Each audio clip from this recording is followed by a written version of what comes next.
السلام عليكم ورحمة الله وبركاته. الحمد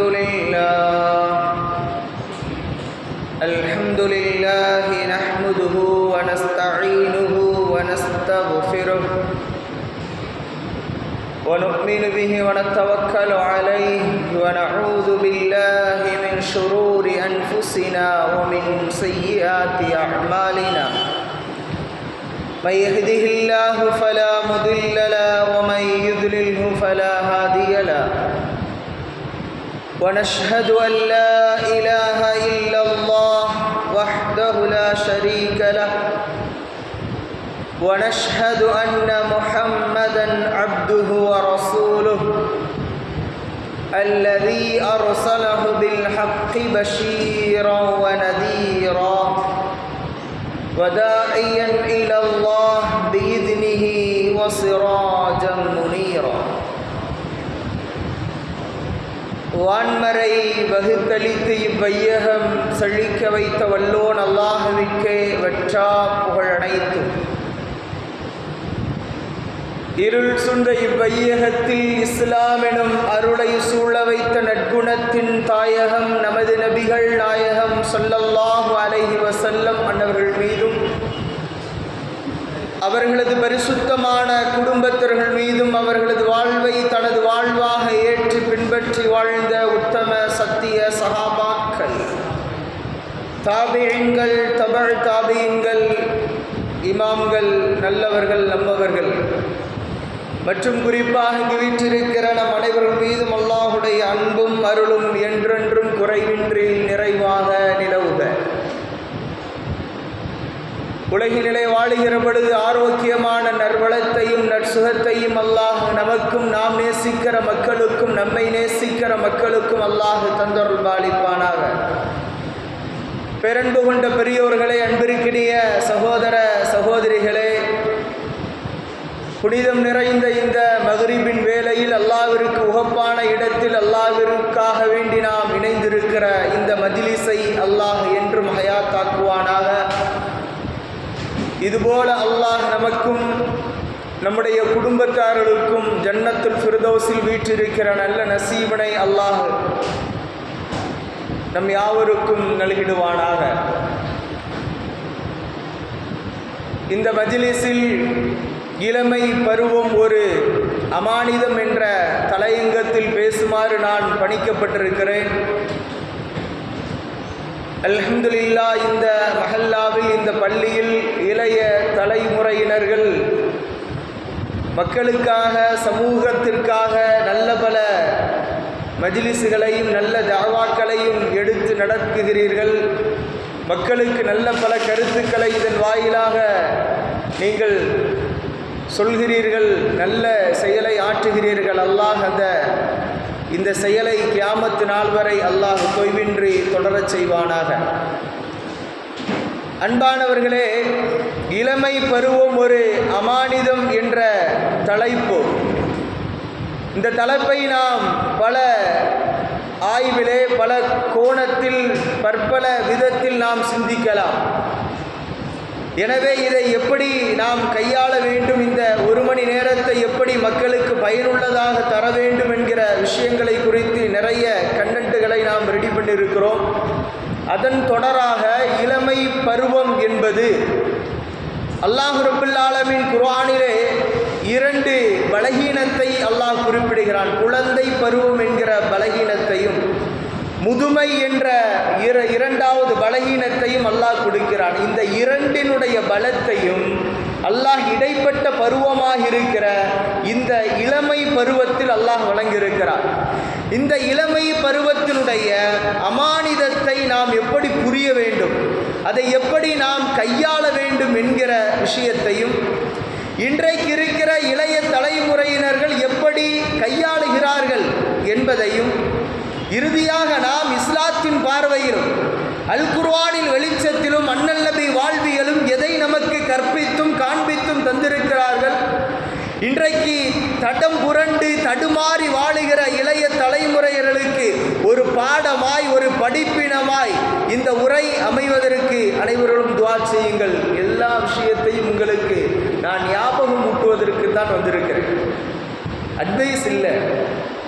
உலகத்திலே ஆக பிடிக்காத ஒரு விஷயம் என்னன்னா அட்வைஸு. அதில் ரொம்ப பிடிக்காத விஷயம் அதை கேட்டு நடப்பது அப்படிம்பாங்க. அதனால் யாரும் இன்றைக்கு உபதேசிக்கிறதுக்காக வேண்டி வரவில்லை. நமக்கெல்லாம் உங்களுக்கெல்லாம் காயல் மண்ணிலே இருக்கிற உங்களுக்கு ஒவ்வொரு விஷயங்களையும் சொல்லித்தான் தெரிய வேண்டும் என்று அல்ல. அப்படின்னா ஒரு ஞாபகம் ஊட்டுவதற்காக முதலில் எனக்கும் என்னுடைய ஆன்மாவுக்கும் என்னுடைய நப்சுக்குமாய் இந்த உரையை நான் சொல்லிக்கொள்ள ஆசைப்படுகிறேன். முதலில் நானும் என்னுடைய நப்சுக்கும் என்னுடைய வாழ்க்கைக்குமாய் உபதேசித்து, பிறகு அல்லாஹுடைய ரசூல் கற்பித்து தந்த கட்டளைகளை உங்களுக்கும் ஞாபகம் ஊட்டுகிறேன். அதன்படி வாழுங்கள். இன்ஷா அல்லாஹ் அந்த வாக்கியத்தை எல்லாம் நமக்கு தரட்டும். இந்த இளமை பருவம் ஒரு அமானிதம் என்பதை நீங்கள் இரண்டு விஷயமாக நீங்கள் நினைவு கொள்ளுங்கள். ஒன்று, ஃபைன ததுகபூன், அல்லாஹ் கேட்கிறான், மனிதா நீ எங்கு செல்கிறாய் என்பதை குறித்தும். அன்னலம் பெருமானார் ரசூலுல்லாஹ் நமக்கு சொல்லித் தருவார்கள், இளமை பருவத்தை குறித்து கேள்வி கேட்கப்படும் என்பார்கள். அப்புறம் அந்த தலைப்பினுடைய சாரம்சம் இதுதான். நல்லா யோசிக்கணும். இளமை பருவங்கிறது எப்போ ஆரம்பிக்குது? இந்த டீனேஜ் அப்படிம்பாங்க. இந்த 13லேருந்து இந்த 19 வரை, இந்த 7 இயர்ஸ், இந்த 7 வருடங்களும் டீனேஜ் என்பதாக. நீங்கள் பாருங்கள், 13, 14 இதிலேருந்து தொடங்கி 19 வரை இந்த டீனேஜ், இந்த விடலை பருவம். இந்த பருவத்தில் நாம் எந்த செயலை உள்வாங்குகிறோமோ, எதை நம்முடைய வாழ்க்கையின் பழக்க வழக்கங்களாக ஏற்று நடக்கிறோமோ, எதை சிந்திக்கிறோமோ, எதை செயலாற்றுகிறோமோ, இதுதான் நாளை மன்னரை வரை நமக்கு தொடரும். அப்படி அந்த இளமை பருவம், இந்த டீனேஜ் பருவம் என்பது ஆக இறைவன் கொடுத்த மிகப்பெரும் ஒரு நியமத். இதை எப்படி கையாள வேண்டும்? இன்னா அரதுலல் அமானத அல ஸமாவாத்தி வல் அர்த் ஃபஅபைன அன் யஹ்மில்னஹா ஃபஅஷ்ஃபக்ன மின்ஹா வஹமலஹல் இன்சான் அப்படின்னு அமானிதத்தை குறித்து அல்லாஹ் பேசுகிறான். அமானிதத்தை அல்லாஹ் எடுத்து காண்பிக்கிற பொழுது எல்லா ஹல்குகளும் அதை மறுத்து விட்டது. ஆனால் இந்த மனிதன் ஏற்று நடக்கிறான் என்று அந்த அமானிதத்தினுடைய வலுப்பமான விஷயத்தை அல்லாஹ் எடுத்து எம்புகிறான். அப்படி அந்த அமானிதத்தை குறித்து நாம் விடவப்படவிருக்கிறோம். இந்த இளமை பருவம் என்பது அமானிதம். இந்த அமானிதத்தை நாளை அல்லாஹ்விடத்தில் என்ன சொல்லவிருக்கிறோம்? அல்லாஹுடைய ரசூல் உங்களுக்கு சொன்னார்களே, இளமை பருவத்தை எவ்வாறு கழிக்கிறீர்கள்? அன்பான இளைஞர்களே, வாலிபர்களே, இன்றைக்கு இருக்கக்கூடிய இளைஞர்கள் மதுமாது போதை என்ற அந்த ரீதியிலேயும், இன்னும் கண்டதே காட்சி கொண்டதே கோலம் என்ற அடிப்படையிலும் அல்லாஹுவை மறந்து, அல் குர்ஆனை மறந்து, அல்லாஹ் ரசூலுடைய வாழ்க்கையை மறந்து, நம்முடைய முன்னோர்களான சலஃபு சாலிஹீன்கள் கற்பித்து காண்பித்து தந்த பாதையை மறுதலித்துவிட்டு இந்த உலகமயமாக்கலில் இன்றைக்கு மூழ்கிவிட்ட ஒரு நிலைமையின் வெளிப்பாடு நம்முடைய இளைஞர்கள் இன்றைக்கு தவறான பாதையை நோக்கி செயல் புரிக்கக்கூடிய ஒரு விஷயத்தை நாம் பார்க்கிறோம். இன்னொரு விஷயம், இது எல்லாம் தவறு என்று தெரிகிறது, அதை உணர்த்தலாம். ஆனால் தவறு என்று தெரிந்தும் அதை துணிந்து செய்கிற மக்களை என்ன செய்வது? அப்படின்னா அல்லாஹுடைய பயம், அல்லாஹுடைய அச்சம், அல்லாஹுடைய அந்த சிந்தனை இல்லாமல் போனதின் காரணம் என்ன? இந்த உலகம் எப்படியெல்லாம் இருக்கிறது, எந்த போக்கிலும் நாம் போகலாம் என்கிற ஒரு சிந்தனை இன்றைக்கு நம்முடைய இளைய தலைமுறையினுடைய சிந்தனையாக வாய்த்ததின் விளைவும் யாரு சொல்லியும் கேட்கறதில்லை. அப்படி இதுபோல உண்டான ஒரு சிந்தனை ஒரு ஆரோக்கியமான செயலை வழிவகுக்குமா என்றால் இல்லை.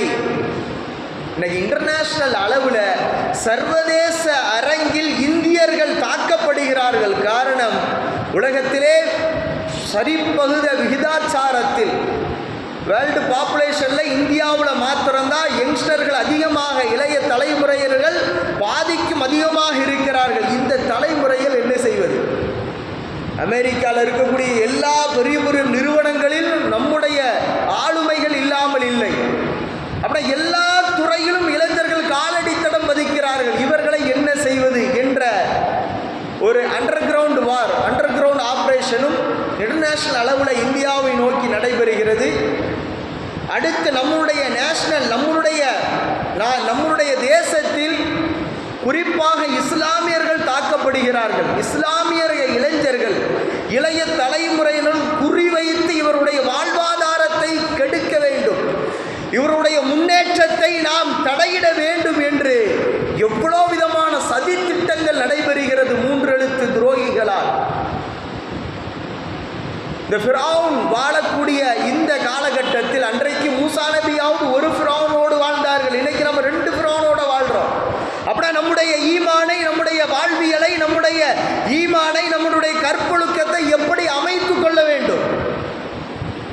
அதிலிருந்து வந்தது தான் இந்த பர்தாவுடைய இஷ்யூவும் இந்த போதையினுடைய இஷ்யூ. இந்த பர்தாவுடைய இஷ்யூவில் பெண்கள் தாக்கப்படுகிறார்கள், பெண்கள் குறிவைக்கப்படுகிறார்கள். 1. 2வது, இந்த போதை கலாச்சாரத்தில் நம்முடைய இளைய தலைமுறையர்கள் தாக்கப்படுகிறார்கள். இதுவெல்லாம் நம் ஊர் போன்ற அதிகமாக இஸ்லாமியர்கள் வாழுகிற 2 கல்வி படித்து முன்னேறி வரக்கூடிய நம்முடைய தலைமுறையர்கள் நாளைக்கு நல்ல படித்து முடித்து முன்னேறிவிட்டு ஒரு தலைமை பதவிக்கு வந்து விடுவார்களோ, ஒரு ஆளுகிற ஆளுமை திறத்துக்கு வந்து விடுவார்களோ என்ற நோக்கில் நம்முடைய இளைஞர்கள் இன்றைக்கு தாக்கப்படுகிறார்கள். அதையும் நாமும் அதற்கு ஒத்துழைத்து நாமும் நம்முடைய இளைஞர்கள் போகிறோம். இது சாதாரண ஒரு கதை இல்லை, ஒரு புள்ளி விவரமாக கிரைம் ரெக்கார்டு அடிப்படையில் நமக்கு சொல்லுவாங்க.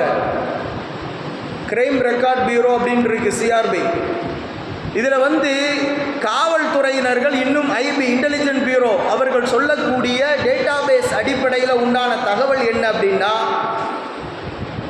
ஒரு 100 வாலிபர்கள் அக்யூஸ்டுகளாக சமூகத்தில் தடை செய்யப்பட்ட காரியங்களை செய்கிறாங்க, இல்லீகல் ஆக்டிவிட்டீஸில் ஈடுபடுறாங்க அப்படின்னா அதில் 25 வாலிபர்கள் இஸ்லாமியர்களாக இருக்கிறாங்க.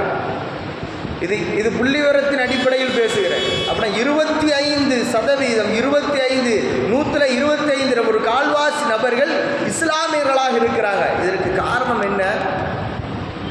நாம் முன்னேறிவிடக் கூடாது என்று நம்முடைய வாலிபர்கள் வாழ்க்கையில் ஒரு நல்ல ஒரு பாதையை, ஒரு நல்ல சிந்தனையை நோக்கி இவர்கள் சென்றுவிடக் கூடாது என்பதற்காக வேண்டி போதை வஸ்துகள் இலகுவாக்கப்படுகிறது.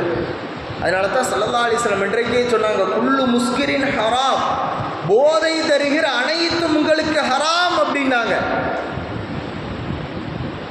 இது என்ன அளவுக்கு இன்னைக்கு போதை கலாச்சாரம் நம்முடைய மக்களிடத்தில் ஊடுருவிட்டது அப்படின்னா, அது இலகுவாக்கப்படுகிற பொழுது, இப்போ பெரியவர்களாம் இருக்கும் அந்த காலத்தில் அது விநியோகிக்கப்படுவது என்பது மிக குறைவாக இருந்தது. இன்றைக்கு பட்டவர்த்தனமாக ஏதோ பொட்டி கடையில் ஒரு முட்டாய் கிடைக்கிற மாதிரி அதனுடைய வழிகள், அதனுடைய சேனல் இலகுவாக்கப்பட்டு விட்டது. அதனுடைய வழிமுறைக்கு ஆளாக்கப்பட்டு இது பயோவாராக மறைமுகமாக போர். இந்த கஞ்சாவுக்கு அடிக்ட் ஆகுறான். இன்னும் இது இந்த நகை கண்களுக்கு இடையில் பயன்படுத்தக்கூடிய போதை வஸ்துக்கள்லாம் இருக்குது. இதெல்லாம் அவர்கள் உட்கொள்கிற பொழுது அவருடைய சிந்தனை திறன் மழுகி இவர்கள் இந்த போதை உலகத்திலே வாழ்ந்து எதையும் துணிந்து செய்யக்கூடிய அளவிற்கு பல கொடுமைகள் நடந்தேறப்படுகிறது. அப்படின்னா இதுதான் காரணம். இது இலவசமாக, குறிப்பாக இஸ்லாமியர்கள் வாழுகிற பகுதியில் இலவசமாக விநியோகிக்கப்படுகிறது. காரணம், நம்முடைய வாழ்க்கையை முடக்குவதற்காக வேண்டி. அப்படின்னா இந்த ஒரு சிந்தனை நம் சமுதாயத்தின் சாபக்கேடாக வாய்க்கிறது. நவுதுபில்லா, அல்லாஹ் பாதுகாக்க வேண்டும். அதற்கு நம்முடைய இளைய தலைமுறையினரும் இதற்கு அடிக்ட் ஆகிறாங்க. அப்புறம் இதை விட்டு பாதுகாப்பது என்ன? இதற்கு என்ன வழிமுறைகள்? இந்த பருவம் நல்லா இருக்கணும், இந்த டீனேஜ் பருவம். இன்னைக்கு இருக்கக்கூடிய ஒரு 60 ஒரு 70 அப்போ நீங்கள்லாம் பள்ளிக்கு வர்றீங்க அப்படின்னா உங்களுடைய அந்த டீனேஜ் பருவம் என்பது தூய்மையாக இருந்தது. லுகர் தொழுதாதான் உங்களுக்கு மதிய உணவு, இரவு இஷா தொழுதாதான் உங்களுக்கு இரவு உணவு. இப்படியெல்லாம் கண்டிஷனோடு வளர்க்கப்பட்ட சமூகம் இன்றைக்கு இல்லை. அப்படின்னா ஒரு கண்டிப்போடு வளர்க்கப்படுகிற இந்த தலைமுறையர்கள் தடம் புரண்டு செல்வதினால் அல்லாஹ் கேட்கிறான், ஃபைன ததுஹபூன். 81வது சூறாவில் 26வது வசனத்திலே அல்லாஹ் திரும்ப நாம் சிந்திக்கக்கூடிய ஒரே வார்த்தை, எங்கு செல்கிறீர்கள்? அல்லாஹ் கேட்கிறான். உலகமே ஒரு பாதையில் உங்களை அழைத்து சென்றாலும் இந்த உலக அழிவை நோக்கி நாம்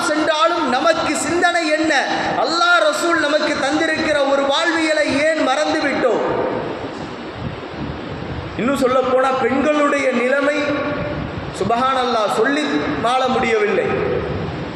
புள்ளி விவரத்தின் அடிப்படையில் இந்த ஃபிரௌனுடைய ஆட்சியில்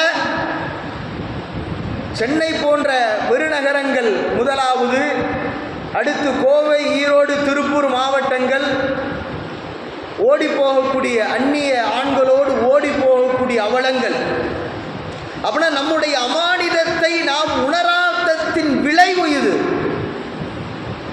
இன்னும் இந்த இன்டர்நெட் மயமாக்கப்பட்டு அல்ஹம்துலில்லாஹ் இணையவழி என்பது ஒரு இணையற்ற ஒரு சேவையாக இருக்கிறது. அதை எப்படி பயன்படுத்த வேண்டுமோ பயன்படுத்த தவறியதின் விளைவாக நம்முடைய பிள்ளைகள் இப்படி ஓடி போகக்கூடிய ஒரு நிலைமை. அன்னைக்கெல்லாம் ஒரு ஊரில் ஏதோ ஒரு அதிசயமாக கேள்விப்பட்டோம், இப்போ மாதத்துக்கு ஒன்று நடக்குது. அது ஒரு சீசனாக ஒரு ஃபேஷனாக ஆகி போச்சு.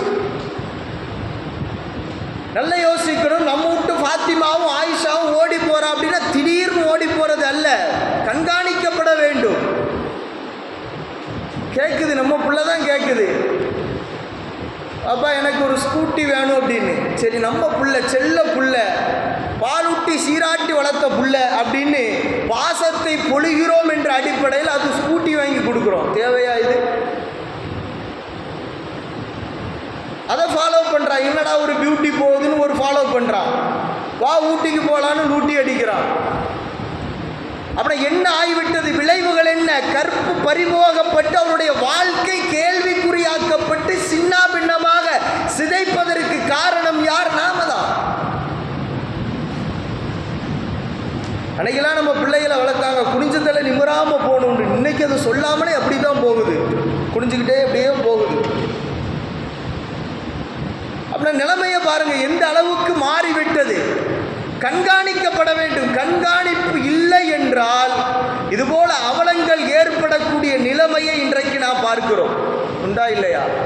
புள்ள ஆசைப்பட்டுச்சு, அது ஆசைப்பட்டுச்சு, இது ஆசைப்பட்டுச்சுன்னு நாம் ஒவ்வொரு விஷயமா நினைச்சிரோம், செய்கிறோம். அல்ஹம்துலில்லாஹ் நல்ல விதத்தில் நீங்கள் பயன்படுத்தினால் மாஷா அல்லாஹ் பாராட்டுக்குரிய விஷயம். அஃபலா ததக்கரூன், நீங்கள் சிந்திக்க மாட்டீர்களா அப்படின்னு அண்மையில் ஒரு வாலிபர் சிறப்பாக ஒரு யூடியூப் சேனல் நடத்துகிறார் பாருங்க. சென்னை மெரினால போகிற வார நபர்களிடத்தில் சலாம் சொல்லி எல்லா மக்கள்கிட்டையும் பேசி உங்கள்கிட்ட ஒரு சின்ன கேள்வி அப்படின்னு ஒரு சின்ன ஒரு தாவா ஒரு ஷார்ட் வீடியோ ஷார்ட் போடுறாரு. அதன் மூலமாக அந்த தாவா பண்ணி இது உங்களுக்கு மீடியா அது துணை நிற்கிறது. உங்களுடைய இளமை பருவத்தை எவ்வாறு கழித்தாய் என்று அல்லாஹ் கேட்கிற பொழுது, இறைவா நான் பயன்படுத்திய நீ எனக்கு தந்த இந்த இளைய வளையத்தின் மூலமாக உன்னை பற்றி, உன்னுடைய சித்தாந்தத்தை குறித்து, உன்னுடைய ஏகத்துவத்தை குறித்து உன் பாதையில் மக்களை அழைத்தேன் இறைவா என்று அல்லாஹ்விடம் சொல்லக்கூடிய அந்த இளமை பருவம் எங்கே? உன்னுடைய இளமை பருவத்தை எவ்வாறு கலைத்தாய் என்று கேட்கிற பொழுது, இறைவா பெண்ணோடும் மதுவோடும் மாதுவோடும் ஃப்ரெண்ட்ஷிப் அடிப்படையிலே ஊர் சுற்றியும் அர்த்தமற்று நான் வாழ்ந்தேன் இறைவா என்று சொல்வதற்கு பதில் எங்கே என்பதை சிந்தியுங்கள். உன் இளமை பருவத்தை எவ்வாறு கலைத்தாய் என்று கேட்கிற பொழுது சிக்னேச்சருடனும் ஹான்ஸுடனும் இன்னும் எங்களுடைய கேர்ள் ஃப்ரெண்டரோடும் இப்படியெல்லாம் வாழ்ந்தோம் என்று நாம் அல்லாஹ்விடத்தில் சொல்ல போகிறோமா? அல்லது உன்னுடைய இறை வழிபாடு இளமை பருவம் எப்படி இருந்தது? சூரத்துல் கஹ்ஃப் குகைவாசிகளைப் போல, இறைவா உனக்கு உகப்பாக வாழ்ந்த உத்தமர்களைப் போல என் இளமை பருவம் இருந்தது என்று நானும் நீங்களும் சொல்ல போகிறோமா? இளைஞர்களே, இந்த கேள்வியின் பதிலை உங்களுக்கே நான் தருகிறேன். இந்த பதிலை நீங்கள் சிந்தியுங்கள். அவனை நம்முடைய பிள்ளைகளுடைய நிலைமை இப்படி இருக்கிறது. நாம் எந்த ஒரு சூழலில் வாழ்ந்தோம் வளர்ந்தோம் என்பதை மறுதளித்து விட்டு இன்னும் சொல்ல போனா ஒரு துணிச்சலோட, ஒரு கெத்து, ஒரு மாசு என்ற அடிப்படையில் அதை இன்னைக்கு ஃபேஷனாக இருக்குது. அண்மையில் ஒரு வீடியோ பார்த்தோம், நீங்களாம் பார்த்துருப்பீங்க. FBலையும் வந்தது, யூடியூப்லையும் வந்தது. ஒரு திரையரங்கில் நம்முடைய பெண் ஃபர்தா அணிந்து போகிறா. அவர்கிட்ட ஒரு நண்பர் கேட்குறாரு, ஏங்க நீங்கள் இப்படி ஃபர்தா போட்டு வர்றீங்களா அப்படின்னு கேட்கணுன்னா அந்த பிள்ளையினுடைய அந்த முகபாவனை, அந்த பிள்ளையினுடைய அந்த ஆட்டிடியூடு, பிஹேவியர், அதை ஆன்சர் பண்ணுற விதம், அந்த உடல் மொழி எப்படி இருக்குது அப்படின்னா, நான் வந்ததுனால உங்களுக்கு என்ன? எப்படி ஒரு திமுறான, ஒரு இருமாப்போடு, ஒரு தைரியத்தோடு, தெனாவட்டு ஆர்வத்தோடு பேசக்கூடிய பேச்சு. இங்க என்ன தவறான ஒரு படமா நடக்குது? ஏன்னா முக்கியமானது அல்லாஹ் ஃபர்ல, நாளைக்கு இதை பற்றி கேட்க போகிறோம். அதனால முக்கியமான ஒரு ஃபர்ல 3 மணி நேரம் வந்திருக்கேன் அப்படிங்கிற மாதிரி. அப்படின்னா இது நான் முஸ்லீம் நாட்டோடும் போடுங்க. இப்படியெல்லாம் ஒரு திமிரு பிடித்த ஒரு பதிலை நம்முடைய சகோதரி, வேறு யாரும் இல்லை, நம் கலிமாவில் ஒத்த ஒரு பெண் துணிச்சலோடு ஒரு ஓப்பன் ஸ்டேட்மெண்ட்டாக இந்த விஷுவல் மீடியா, இந்த கம்யூனிகேஷன்ல இந்த காலத்தில் ஓப்பன் ஸ்டேட்டாக ஒரு வலைதளத்தில் ஒரு பெண் சொல்கிறாள் என்றால் அவளுடைய வளர்க்கப்பட்ட விதம் எப்படி யோசிக்கணுமா இல்லையா? ஒரு ஆபத்தை நோக்கிய ஒரு சிந்தனையும் ஒரு செயல்முறைக்கு அல்லவா இந்த வார்த்தை வழிவகுக்கிறது. அதில் கமெண்ட் செக்ஷனில் பார்த்தா நம்ம இஸ்லாமிய மக்கள் அல்லாஹ்வை பயந்து கொள்ளுது அப்படி இப்படின்னு போடுது. இன்னும் சில நபர்களை பார்த்தா நீதாம்மா சிங்க பண்ணு, நீதாம்மா வீர பண்ணு அப்படின்னு அந்த பிள்ளை என்கரேஜ் பண்ணக்கூடிய, இதுதான் ஷைத்தான் விரும்புகிறான். அப்படின்னா எங்கு போகிறது சிந்திக்க வேண்டும். இன்னும் கூத்தாடிகளுக்கு பின்னால், விபச்சாரிகளுக்கு பின்னால், விபச்சாரர்களுக்கு பின்னால் இவர்தான் என் அண்ணன், இவர் நடத்திய மாநாட்டுக்கு நான் கண்டிப்பாக போகிறது இஸ்லாத்தினுடைய 6வது ஃபர்துன்னு விளங்கி, என் அண்ணனை பார்க்கறதுக்கான தான் வந்தேன், என் புள்ள குட்டியெல்லாம் விட்டுட்டு வந்தேன் அப்படின்னு ஒரு பெண் சொல்கிறார் என்றால், அந்த பெண்ணை அழைத்து வந்து அந்த கணவன் பல்லிழித்து கொண்டு அந்த காணொளிக்கு காட்சி தருகிறார் என்றால் நம்முடைய சமூகம் எங்கு செல்கிறது? இதைத்தான் அல்லாஹ் கேட்கிறான். ஃபைன ததுகபு, எங்கு செல்கிறீர்கள்? எந்த பாதையை நோக்கி நீங்கள் பயணிக்கிறீர்கள்? யார் சொல்லி தந்த பாதை இது? இந்த அமானிதத்தை குறித்து அல்லாஹ்விடம் கேள்வி கேட்கப்படுகிறீர்கள் என்ற ஒரு சிந்தனை இல்லாமல் வரக்கூடிய வார்த்தை அல்லவா இது? அப்ப இதைத்தான் எதிர்பார்க்கிறாங்க இந்த ஷைத்தான். நல்ல விளங்கணும், நம்முடைய இந்த ஒரு படைப்பு என்பது, இந்த மேனுஃபேக்சரிங், நம்முடைய படைப்பு என்பது அல்லாஹ் ரப்பல் ஆலமீன் ஆணுக்கு தேவை பெண்ணும், பெண்ணுக்கு தேவை ஆணும் என்ற அமைப்பில் தான் படைத்திருக்கிறார். அதை ஒத்துக்கொள்ள வேண்டும் நாம். அதுக்கு உங்களுக்கு ஒரு ஃபார் எக்ஸாம்பிள் ஒரு சின்ன ஒரு சம்பவம் சொல்கிறேன். நம்முடைய தந்தை ஆதம் நபி அல்லாஹ் படைச்சா, அப்படி தானே? பெண்கள் எங்கிருந்து படைக்கப்பட்டாங்க சொல்லுங்கள், நீங்களும் கொஞ்சம் சொன்னால் நல்லா இருக்கும். விலா எலும்பிலிருந்து படைக்கப்பட்டாங்க, அப்படி தானே? சரி, இப்போ ஆதம் நபி படைக்கப்பட்டிருக்கிற பொழுது அவர் எப்படி படைத்தார்கள்? நம்மளை மாதிரி சின்ன ஒரு குழந்தையா படைக்கப்பட்டார்களா அல்லது முழு மனிதனாக படைக்கப்பட்டார்களா? முழு மனிதனாக படைக்கப்பட்டார், குழந்தை இல்லை, டெலிவரி இல்லை. அப்படின்னா அல்லாஹ் நஃபக்து ஃபீஹி மிர் ரூஹி, என்னுடைய ரூஹை உங்களுக்குள் ஊதினேன் அப்படிங்கிறாம்ல. முழு மனிதராக ஆசை, பாசம், காமம், இச்சை எல்லாம் கலந்த ஒரு முழு மனிதனாகத்தான் படைக்கப்பட்டார். தப்சீர் ரூஹுல் பயான்ல எழுதுறாங்க, இந்த சம்பவத்திற்கு பின்னூடாக இடது விலா எலும்பிலிருந்து படைக்கப்பட்ட அந்த நம்முடைய உம்மா ஹவ்வா படைக்கப்பட்ட பிறகு, சாரி நீங்கள் சாதாரண ஒரு தப்பான ஒரு சிந்தனையோடு பார்க்காதீங்க, ஒரு கிளாஸ் மாதிரி நீங்கள் பாருங்கள், வேறு எதுவும் சிந்தனை போயிடறாங்க. நம்முடைய தந்தை படைக்கப்பட்ட முழு படைப்பு என்னது? மனிதனுடைய எல்லா இயல்புகளும் சேர்ந்து படைக்கப்பட்டார். படைத்த பிறகு இடது விலாவெலும்பிருந்து தனக்கு துணையை படைக்கப்பட்ட பிறகு அந்த ஆண் மகன் ஆதம் என்ற ஆண் மன் அந்த பெண்ணை தொட முற்படுறாங்க. என்ன செய்கிறாங்க? இங்கே தான் நல்லா கவனிக்கணும். அப்படின்னா ஆணுடைய ஈர்ப்பு என்ன? ஒரு பெண்ணை கவருவது. அப்படின்னா இப்படித்தான் நம்முடைய மேனுஃபேக்சரிங் இருக்குது. இப்படித்தான் அல்லாஹ் நம்முடைய படையோலத்தை படைத்திருக்கிறான். உடனே அல்லாஹ் இங்கு பண்பாட்டு நாகரீகத்தை முதல் நபிக்கு, முதல் மனிதனுக்கு பக்குவமாய் பாடம் நடத்துகிறான். நபி ஆதம், ஆதமே பொறுங்கள், உங்களுக்காக உங்களிலிருந்து படைக்கப்பட்ட உங்களது துணைதான், நீங்கள் மகரை கொடுங்கள் அப்படின்னு சொன்ன பிறகு மகரை கொடுத்து மனம் முடித்தல் என்கிற ஒரு திருமண பந்தம் என்பதை அல்லாஹ் முதல் முறையாக நம்முடைய பெற்றோர்களின் திருமணத்தின் வாயிலாக நடத்தி காட்டினார். அப்படி நல்லா பாருங்க, ஒரு பெண்ணை கவருகிற ஒரு சிந்தனை தான் ஆணுடைய சிந்தனை. ஒத்துக்கணும் இல்லைங்க, எந்த ஒரு ஃபீலிங்கே இல்லைங்க அப்படின்னு பார்த்தீங்கன்னா அது கொஞ்சம் டாக்டர் செக்அப் பண்ணணும் அப்படின்னு அர்த்தம். ஒரு ஃபீல் இருக்கும், அந்த ஃபீல் இருக்கிறது உண்மை. ஆனால் அந்த ஃபீலிங்கை நாம் மிஸ்யூஸ் பண்ணிடக்கூடாது. தவறான ஒரு பாதையிலே தவறான வழியில் நாம் பயன்படுத்திடக்கூடாது. அதனால தான் அல்லாஹ் சொல்கிறான், ஸுய்யின லின்னாஸ் ஹுப்பு ஷஹவாத்தி மினன் நிசா. இந்த ஃபீலிங் எப்படி ஏற்படுதுங்க? நாம் பேசுகிறோம். நீங்கள் சைக்காலஜிக்கல் அடிப்படையில் உளவியல் நிபுணர்கள் சொல்லக்கூடிய விஷயம் என்னன்னா, ஒரு பெண்ணுடைய ஒரு குரலை கேட்டு ஒரு ஆண் இச்சை உற முடியுமானா முடியும் அப்படிங்கிறாங்க. உண்மை இதுதான். அவங்கள அந்த அந்த அந்த முகத்தை நம்ம பார்க்க தேவையில்லை, அந்த குரல். அதனால தான் குரலை நீங்கள் தாழ்த்துங்கள் அப்படின்னு, குலைந்து பேசாதீர்கள் சொல்றதுக்கு காரணம் இதுதான். எல்லாமே குர்ஆன்ல இருக்குது, இல்லாமல் இல்லை. இவன் இன்னைக்கு கண்டுபிடிக்கிறான். அப்படின்னா இதுவெல்லாம் எதனால் வந்தது? அப்படி அந்த சிந்தனையை தூண்டுகிற விதத்தில் நீங்கள் இருக்காதீங்க. அந்த ஃபெமினிசம் பேசக்கூடியவர்களுக்கு இது ஒரு நல்ல ஒரு இது. ஃபெமினிசம் பேசுவாங்க, எங்களுக்கு சுதந்திரம் இல்லையா? அது எல்லா சுதந்திரமும் இருக்குது. இந்த உலகம் உங்களுக்குத்தான் படைக்கப்பட்டிருக்கிறது என்கிறான் அல்லாஹ். இந்த உலகத்தில் எல்லா விதமான விஷயங்களையும் ஆண்டு அனுபவிங்கள், தவறான ரீதியில் அல்ல. இந்த திருமணத்தை அல்லாஹ் சொல்லும் பொழுது முடித்து வையுங்கள் அல்லாஹ் சொல்லுவான். நல்ல கவனிங்க. குர்ஆனுடைய ஒவ்வொரு வேர்டு பை வேர்டாக நம்ம ரிசர்ச் பண்ணணும். குர்ஆனுடைய வார்த்தை, ஒவ்வொரு வார்த்தையும் வைர வீர வரிகள். இதை ஆய்விற்குள்ளாக்கப்பட வேண்டும். ஆலிம்கள் மட்டும்தான் தெரிஞ்சிருக்கணும் அல்ல, இன்னைக்கு விரல் நுனியிலே நமக்கு இருக்கிறது. ஒவ்வொரு வார்த்தையும் நீங்கள் ஹஜ் செய்யுங்க நல்லா சொல்கிறான், தொழுங்க நல்லா சொல்கிறான், இதெல்லாம் உங்களுக்கு செய்யுங்க செய்யுங்க அப்படிங்கிறான். ஆனால் திருமணத்தை மாத்திரம் செய்து வையுங்கள் அப்படிங்கிறான். எப்படி சொல்கிறான்? திருமணத்தை மாத்திரம் செய்து வையுங்கள். அது நாமளா செய்கிறது அல்ல.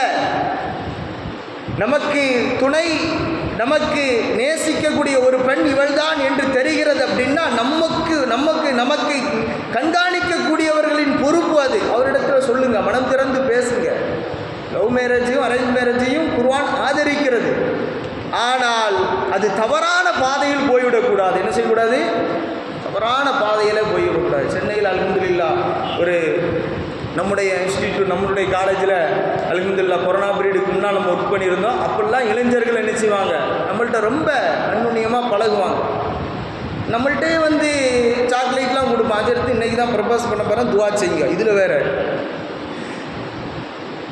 அப்புறம் நான் கேட்பேன், அல்ஹம்துலில்லாஹ் சரிப்பா, முதல்ல என்ன படிக்கிற, எத்தனை அரியர் வச்சிருக்கிற, முதல்ல படி, முதல்ல அரியரெல்லாம் முடி, அதுக்கப்புறம் நீ உன்னுடைய கருத்தை சொல்லி உன்னுடைய பெற்றோருக்கு சொல்லி நல்ல முறையில் இருங்க, உங்களுடைய லைஃப்பை நீங்கள் தேர்ந்தெடுத்து கொள்ளுங்க. அதான ஸல்லல்லாஹு அலைஹி வஸல்லம் சொன்னாங்க, யா மாஷர ஷபாப், இளைய தலைமுறையர்களே, நீங்கள் மனிஸ்தத்தா மின்கும் லபா, நீங்கள் திருமணத்திற்கு சக்தி பெற்றிருந்தால் உடல் அளவிலும் பொருளாதாரத்திலும் நல்ல வழங்கணும். இதுதான் பாழத்துங்கிற வார்த்தை. நீங்கள் திருமணம் செய்து கொள்ளுங்கள். அப்படி இல்லைன்னா உங்களுக்கு நோன்பு தான் கேடயம் அப்படின்னாங்க. அப்படின்னா இப்படியெல்லாம் மாணவர்கள் இருக்கிறாங்க. அப்புறம் அவர்களை நாம் நல்ல முறையில் நல்ல சிந்தனையோடு அவர்களை ஊக்குவிக்கணும். நாம் சேர்றோம் என்பது ஒரு தனியாக, ஒரு தன்னந்தனியாக, யாருக்கும் தெரியாமல் ஒரு விடுதிகளிலோ அல்லது கடற்கரையிலோ இதுபோல ஷைத்தானுக்குரிய இடத்தில் நாம் நம்முடைய இளமையை பயன்படுத்துகிற பொழுது அந்த அமானிதத்தை நாம் உணரவில்லை. ஃபைன ததுஹபூன், ஆயத்தை நினைவு கொள்ளுங்கள், எங்கு செல்கிறீர்கள்? அல்லாஹ் கேட்கிறார்.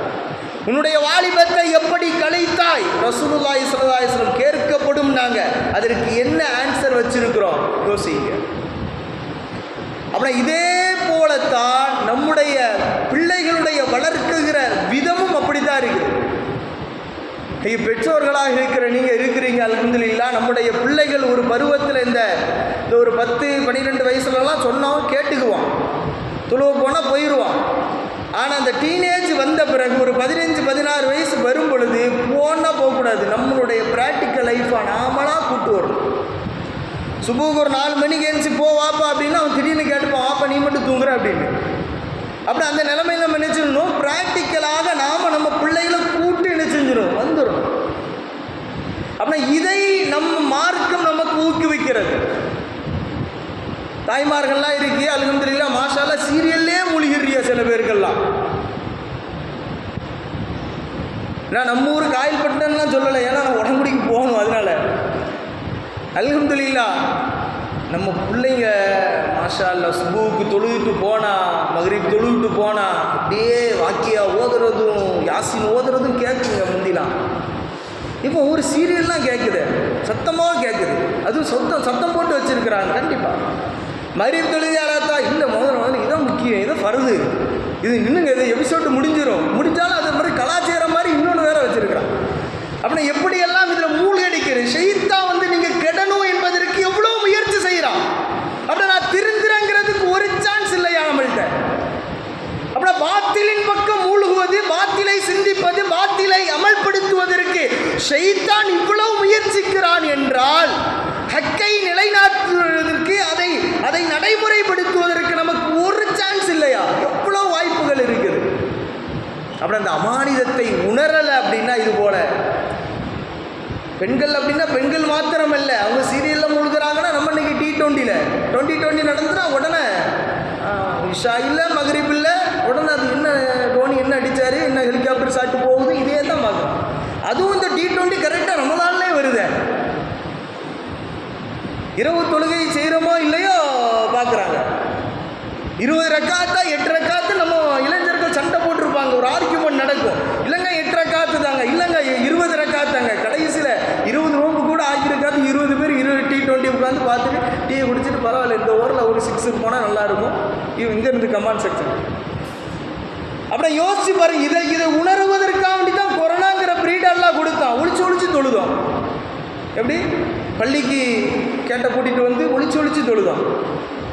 காக்கி சட்டைக்கெல்லாம் பயந்தோம், அடியை போட்டுருவானா உள்ளத்துக்கு வச்சிருவானா அப்படின்னு. பெரியவர்கள் இருக்கிறீங்க, இதை மாதிரி ரமதானை நீங்கள் பார்த்துருப்பீங்களா? அல்ல ஒரு சோதனைக்கு இந்த ரமதான் மாதத்தில் சண்டை போட்டுருக்குறோம். ஒரு கொள்கை அடுத்து ஒரு கொள்கை வரி, ஒரு ஆரோக்கியமன்லையே நம்முடைய ஒரு ஆரோக்கியமாக நினைக்கிறோம். இப்படி தாங்க நான் செய்கிறது தான் சரி, நான் செய்கிறது தான் தப்பு, இப்படி நீ செய்கிறதெல்லாம் தப்பு என்று சொல்லியே நம்மளுடைய சமுதாயம் அடுத்தவர்களை குறை கண்டே நம்முடைய அமலை நாம பாழாக்கி விட்டோம். உன்னை நல்லா விளங்கிடுங்க. நான் செய்கிறது சரின்னு நான் நினைச்சிருக்கிறேன்னா அல்ஹம்துலில்லாஹ், நான் செய்கிறது சரி என்பதனால் நீங்கள் செய்வது பிழை என்று ஆகிவிடாது. இன்னைக்கு ஒரு ஆரோக்கியமான சூழல் நம்மிடத்துல இல்லை அப்படின்னா இதற்கு காரணம் இதுதான். நான் நல்லவன் அப்படின்னு நாமளையே சர்டிஃபிகேட் கொடுத்து தூய்மைவாதம் பேசிட்டு நாமளே அவுளியா நினைச்சுக்கிறோம். நம்மளை நாமளே அல்லாஹ் வீட்டுக்கு அடுத்த வீட்டு ஆரங்கன்னு நம்ம நினைச்சுக்கிறோம். நம்மளை நாமளே மெச்சி புகழுகிற பொழுது இது ஷைத்தானுடைய அடையாளம் இல்லைல்ல. ஷைத்தானுடைய அடையாளம் தானே, அவனுடைய டிக்னிட்டி தானே. வலா துஸக்கு அன்ஃபுஸக்கும் வலா தல்மிஸு, நீங்கள் உங்களை நீங்களே பரிசுத்தப்படுத்தாதீங்கன்னு அல்லாஹ் சொல்றான். நான் நல்லவன்னு நான் சொல்லக்கூடாதுங்க, அடுத்தவங்க சொல்லணும். அடுத்தவர்கள் தீயவர்கள் அப்படின்னு இன்னைக்கு நாமளே ஜட்ஜ்மெண்ட் போட்டுக்கிறோம். இதனது விளைவும் ஆரோக்கியமான ஒரு சூழல் இல்லை நம்ம இடத்துல.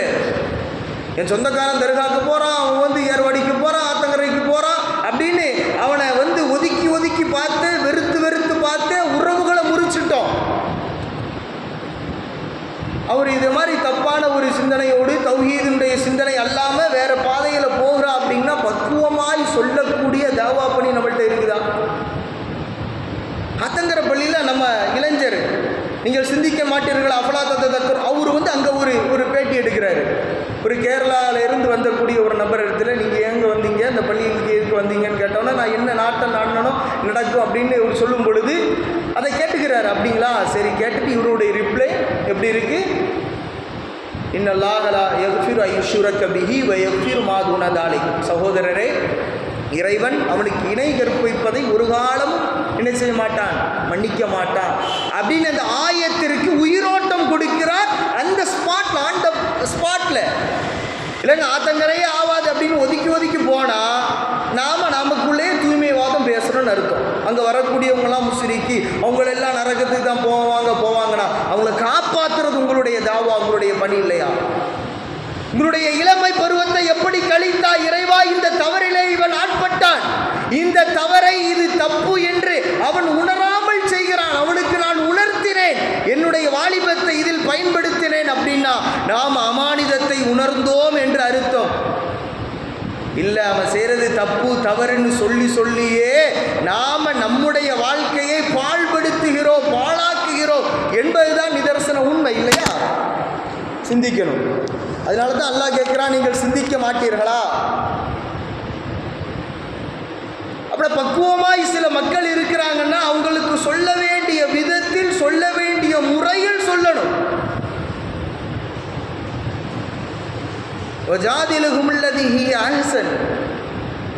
அல்லாஹ் சொல்றான், நல்ல முறையில் ஆர்கியூமெண்ட் பண்ணுங்க, விவாதியுங்கள், நல்ல ஒரு ஆரோக்கியமான சிந்தனையோடு விவாதிங்கள் அப்படிங்கிறான்.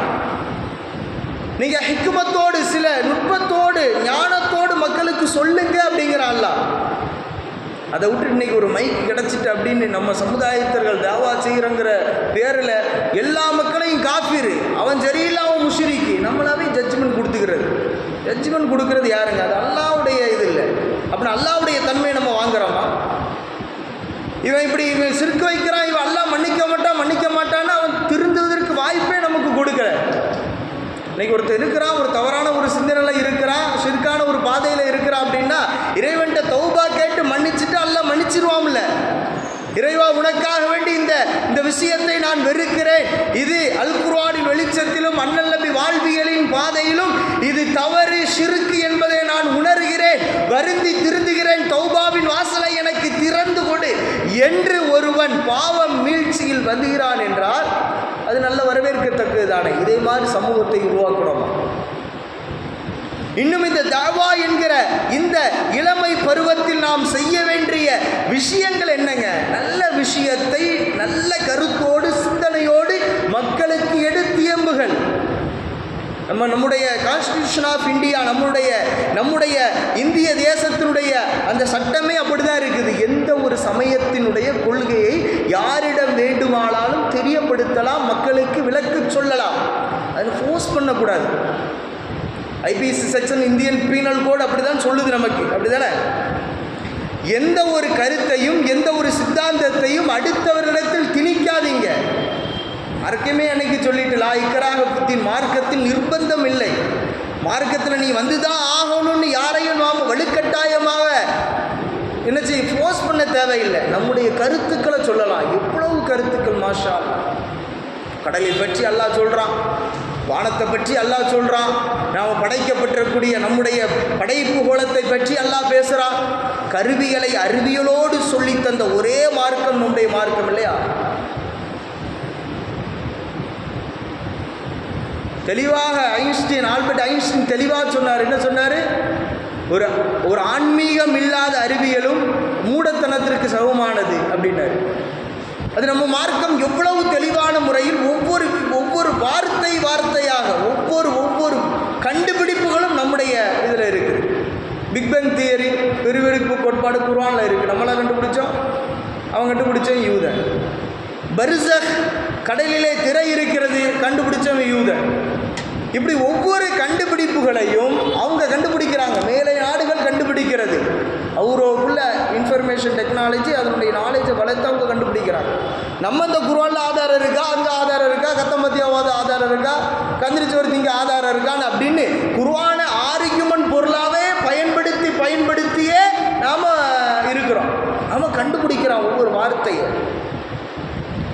இன்னும் சில பேர் நோம்புக்கு மட்டும் பிஸ்மில்லான்னு எடுத்து சோட்கேஸில் உள்ள கூட்டி எடுக்கிறாங்க. குர்ஆன் என்பது ஒரு காட்சி பொருளாக, கண்காட்சி பொருளாக சோட்கேஸில் எடுத்து மூட்டி வச்சுட்டு அடுத்த ரமலான் பிறையை பார்த்தா பிஸ்மில்லான்னு எடுத்து தூசி தட்டி உட்காந்து சூரத்துல் ஃபாத்திஹாலேருந்து நாஸ் வரை ஓதுறது. அல்ஹம்துலில்லாஹ் 27 சிறப்பாக குர்ஆனை முடித்தேன். எத்தனை குர்ஆன் முடிச்சிங்க? நான் 30 குர்ஆன் முடிச்சுட்டேன். அதோட சரி, நாங்கள் 25 குர்ஆனை முடித்தோம், மாஷா அல்லாஹ். ஏன்னா ரோம்பில் மட்டும்தான் ஓதுறதுக்கு அல்லாஹ் நமக்கு கடமை ஆக்கி இருக்கிறான். இப்படி நினச்சி அடுத்து பிஸ்மில்லான்னு முத்தம் கொஞ்சம் மூடிட்டா இனி அடுத்த ரமலான்லாம் எடுத்து தூசி தட்டணும். இப்படி சில மக்கள், அல்லது வருஷம் பாத்தியா கத்தம் பாத்தியா எடுத்தா அப்பா மூத்தாயிட்டா, அப்பா மூத்தாயிட்டாரு அப்படின்னு அதை எடுத்து ஓதக்கூடிய நிலைமை இன்னைக்கு பார்க்கணும்.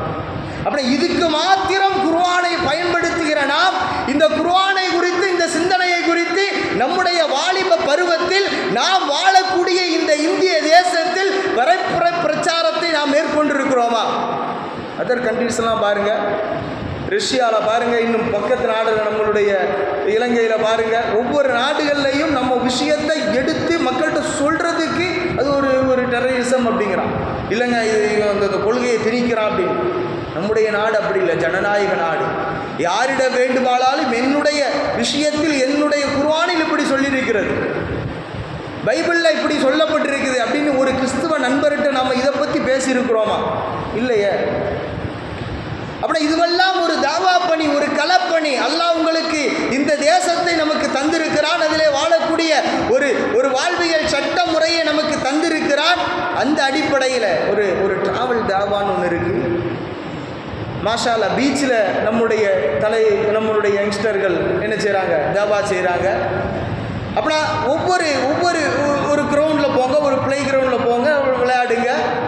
விளையாடும் பொழுது நம்முடைய ஒரு நட்பு வட்டாரங்கள் என்ன செய்யும், பரவும். அவங்கள்ட்ட தாவாவை சொல்லுங்க. நம்மோடு பருகக்கூடிய முகமதுகிட்ட சொல்லுங்க, முருகன்கிட்ட சொல்லுங்க, ஜோசப்கிட்ட சொல்லுங்க. இப்படியெல்லாம் நாம் நம்முடைய தாய் வழி சொந்தம் என்று, நம்முடைய ஒரே தந்தை ஒரே தாயிலிருந்து படைக்கப்பட்டிருக்கிறேன்னு அல்லாஹ் சொல்றானே, அவங்க எல்லாம் நம்முடைய உறவுகள். அந்த உறவுகள் சில வேறு பாதையை நோக்கி போறாங்க. அவங்களுக்கு சொல்லி திருத்துறது யாரு கடமை? எப்பேற்பட்ட ஃபிரௌன், அவன்கிட்டயே அனரப்புக்கும் ஆகலா அப்படின்னா, மூசாவே உன்னுடைய ரப்பை விட நான் தான் உயர்ந்தவன் அப்படின்னா, அந்த ஃபிரௌன்கிட்டயே அல்லாஹ் என்ன சொல்றான், கபூலாலகு கவுலன் லையினா, போங்க இதுகபா இலா ஃபிரௌன்கிட்ட போங்க அப்படிங்கிறான்ல. இல்லைங்க அவன் ஒரு தவறான சிந்தையில இருக்கிறான் அப்படின்னு இப்போ எதிரில் நின்று பார்த்தவங்களை எல்லாம் எதிரியாவே நம்ம நினைப்பதின் விளைவோ நம்மிடத்துல இந்த தாவா பணி இல்லை. அப்படின்னா வாலிபர்கள் இந்த சிந்தனைக்குள்ளாக வர வேண்டும். உங்களுடைய சிந்தனையை இதே மாதிரி விஷயத்தில் நீங்கள் திசை திருப்புங்க. ஒரு நல்ல ஆக்டிவிட்டிவான நல்ல கேமும் நல்ல விளையாட்டின் பால் உங்களுடைய உடலையும் உள்ளத்தையும் அதில் நீங்கள் கவனம் செலுத்துங்க. ஒரு பலமிக்க பலவாய்ந்த முஃமின் கோழையை விட சிறந்தவன் அப்படின்னாங்க ஸல்லல்லாஹு அலைஹி வஸல்லம். அப்படின்னா உங்களுடைய வாலிப பருவங்கள் எப்படி இருக்கணும்? ஒரு சோசியல் சர்வீஸ், மக்களுக்கு ஒரு களப்பணி ஆற்றுங்க. அதில் ஒரு நிம்மதியை காணுங்கள். மக்களுக்காக வேண்டி யார் வாழுகிறார்களோ மக்களின்பால் அந்த மக்களை சாட்டுகிறேன் அப்படிங்கிற அல்லாஹ். அந்த ஒரு தலைமை பண்பு உங்களுக்கு வரணும் அப்படின்னா பெருமானார் ரசூலுல்லாஹ் ஒரு இளைய தலைமுறையினர் ஹிஸ்புல் ஃபுதூல் சங்கத்தை ஆரம்பித்து அதில் ஊக்குவித்தாங்க. திண்ணை தோழர்கள் என்ற திண்ணையை கட்டினாங்க. மதீனா வந்த பிறகு அல்லாஹ்வுக்காக வேண்டி அடிபணிந்து தொழுவதற்கு மஸ்ஜிதே நபவியையும் நிறுவினார்கள். ஒரு எம்டி பிளேஸை உருவாக்கினாங்க, ஒரு திண்ணை. அந்த திண்ணை என்பது அந்த காலத்தில் அதுதான் ஆக்ஸ்போர்டு, கேம்பிரிட்ஜ் 7 பல்கலைக்கழகத்திற்கு நிகராக இருந்தது.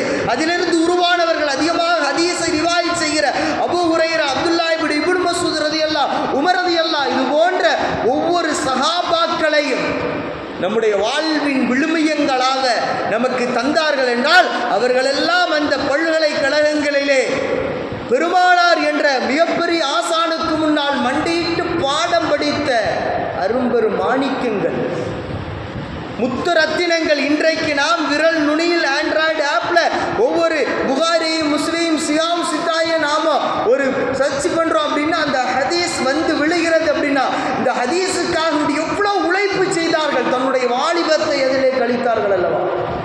அப்படி அவர்களெல்லாம் நமக்கு இன்ஸ்பைரிங்காக இல்லையா?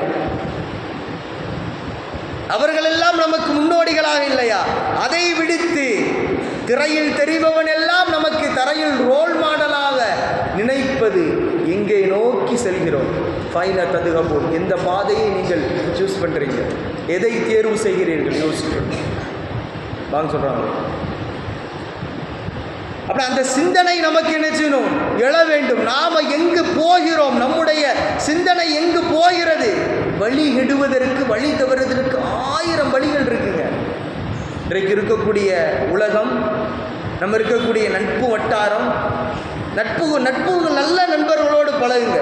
ஒரு நல்ல சிந்தனையோடு ஒரு நல்ல சுறுசுறுப்போடு எதுவும் நடத்திடலாம், செஞ்சிடலாம், முடிச்சிடலாம் அப்படின்னு ஒரு மோட்டிவேஷனாக இருக்கக்கூடிய நண்பர்கிட்ட பழகுங்க. அப்புறம் ஒரு நல்ல ஒரு பாசிட்டிவான திங்கிங், ஒரு தாட் இருக்கும் பொழுது அவர்களோடு இருக்கும் பொழுது நாம் அப்படி இருக்கிறோம்.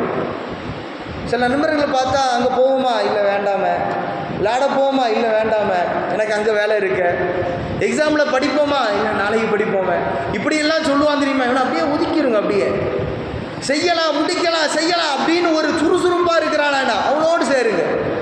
நல்ல விதமாக படியுங்க, அரியர் இல்லாமல் படியுங்க, பாஸ் பண்ணுங்க, நல்ல முறையில் வாழ்க்கையை தேர்ந்தெடுங்க. குறிப்பாக தாய் தந்தையரை தெருவில் விட்டுறாதீங்க. இன்னைக்கு நம்ம சமுதாயம் நவுதுபில்லா, அல்லாஹ் பாதுகாக்க வேண்டும், பெற்ற தாயை தந்தையை பாராமல் இன்றைக்கு நண்பர்கள் தான் உலகம் அல்லது வந்த மனைவிதான் உலகம் என்று, மனைவி என்ற வந்த உறவு வந்த பிறகு தாய் தந்தை என்ற சொந்த உறவை மறந்துவிட்டு மறுதளித்து விட்டு வாழுகிற எத்தனையோ மக்கள். எங்கே போய் படிங்க, என்ன வேலைனாலும் பண்ணுங்க, மில்லியனுக்கு பில்லியனில் நீங்கள் என்ன செய்யுங்க, வியாபாரம் செய்யுங்க, உங்களுடைய தொழில்துறைகளை விரிவடையுங்கள். ஆனால் தாய்க்கு செய்ய வேண்டிய தந்தைக்கு செய்ய வேண்டிய கடமைகளும் கடப்பாடுகளும் நீங்கள் செய்யவில்லை என்றால் யோசிச்சு பாருங்க, தாயின் காலடியில் சொர்க்கம் இருக்குது அப்படின்னு நாங்கள் சொல்லலாம். அப்படி அவர்களை இன்றைக்கு கண்காணிப்பது இல்லை. என் பொண்டாட்டி சொன்னாங்க அப்படின்னு அம்மாவை ஒதுக்கி தனி குடித்தனம் நடத்தக்கூடிய எத்தனையோ இளைஞர்கள் இருக்கிறாங்க. மனைவி என்ற வந்த பிறகு வந்த உறவு வந்த பிறகு சொந்த உறவான அக்கால் தங்கை அண்ணன் தம்பி என்ற உறவை துண்டித்து விடக்கூடிய மக்கள் இன்றைக்கு வாழ்றாங்க இல்லையா? அப்படின்னா இவர்களெல்லாம் யோசிக்க வேண்டும், உறவை முறித்து என்ன செய்ய போறோம்? உங்களுக்கு ஆயுளில் பரக்கத்து வேண்டுமா, ரிசுக்கில் அபிவிருத்தி வேண்டுமா, உறவுகளோடு சேர்ந்து வாழுங்க அப்படின்னு நாங்கள் ஸல்லல்லாஹு அலைஹி வஸல்லம். இன்னைக்கு ஒரு 30, 40, 35 வயசுலாம் பட்டுன்னு ஹார்ட் வெடிக்குதுங்க. அட்டாக்குங்கிறான், பிளட் கேன்சருங்கிறான், அதுங்கிறான், இதுங்கிறான், கேள்விப்படாத நோயெல்லாம் வருது. ஸல்லல்லாஹு அலைஹி வஸல்லம் சொன்னாங்க, உறவை சேர்ந்து கூடி வாழ்ந்தார்கள் அன்றைக்கு 90, 95, 100 வரை போட்டு மௌத்தானவங்கெல்லாம் இருக்கிறாங்க. இன்னைக்கு அகால மரணம், திடீர்னு மௌத்து. லுஹருக்கு தாங்க வந்தார், அவனும் தான் அசரில் முடிச்சாச்சு, மகரிபில் கஃபன் பண்ணி முடிச்சாச்சு. இப்படியெல்லாம் அகால மரணங்கள் ஏற்படுகிறது, உறவை முறிப்பதினால் ஏற்படுகிற விளைவு. இதை குறித்து மக்களுக்கு சொல்லுங்க, இதை குறித்து தெருமுனை பிரச்சாரம் பண்ணுங்க. நம்முடைய ஃப்ரெண்ட் சர்க்கிளில், நம்மளுடைய ரிலேட்டிவ் சர்க்கிளில் இதே மாதிரி விஷயங்களை எடுத்து சொல்லுங்க. இணைய வகுப்பை குறித்து உண்டான ஒரு விழிப்புணர்வை ஏற்படுத்துங்கள். பெண்களுக்காக வேண்டி ஒரு ஒரு இஜ்திமாவை ஏற்படுத்துங்க.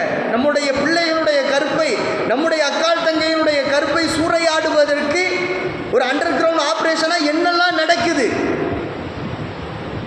ஒரு ஸ்டேட்டினுடைய பிஎம் சொன்ன, ஒரு ஸ்டேட்டினுடைய சிஎம் சொன்னபடி ஓப்பன் ஸ்டேட்மெண்ட் சொல்கிறேன், எதுன்னு உங்களுக்கு தெரிஞ்சிருக்கும். ஒரு இஸ்லாமிய பெண்ணுடைய வாழ்க்கையை சீரழித்து அவரை மனம் முடித்து கொண்டால் இவ்வளவு நான் கொடுக்குறேன் அப்படின்னு அவங்களுடைய அஜெண்டாவாக இருக்குது.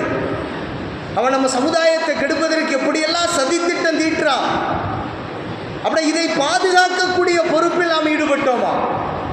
அவங்க யார்? நம்ம வீட்டு ஆயிஷா, எதிர் வீட்டு ஃபாத்திமா, நம்ம வீட்டு ஆமினா. நாம் பிள்ளை என்ன செய்கிறாங்க, நம்ம களிமாவிலுத்த சகோதரி இல்லையா, இவன் எங்கே போகிறான், எங்கே இருக்கிறா என்பதை கண்காணித்து அல்லது அவர்களுக்கு உண்டான ஒரு விழிப்புணர்வை கொடுக்கிற ஒரு கடமையும் கடப்பாடும் நமக்கு இல்லையா? தவறாத ஒரு சிந்தனை, தவறான பாதையை நோக்கி போகிறோம் என்றால் நம்முடைய கவனச்சிதறல், சிந்தனை சிதறல் ரொம்ப குலைந்து, ரொம்ப ஒரு இதாட்டு அந்நிய பெண்களோடு நாம் பேசுகிறோம் அப்படின்னா அது அவங்களுக்கு ஒரு ஒரு ஒரு ஒரு ஒரு நல்ல ஒரு பாயிண்ட்.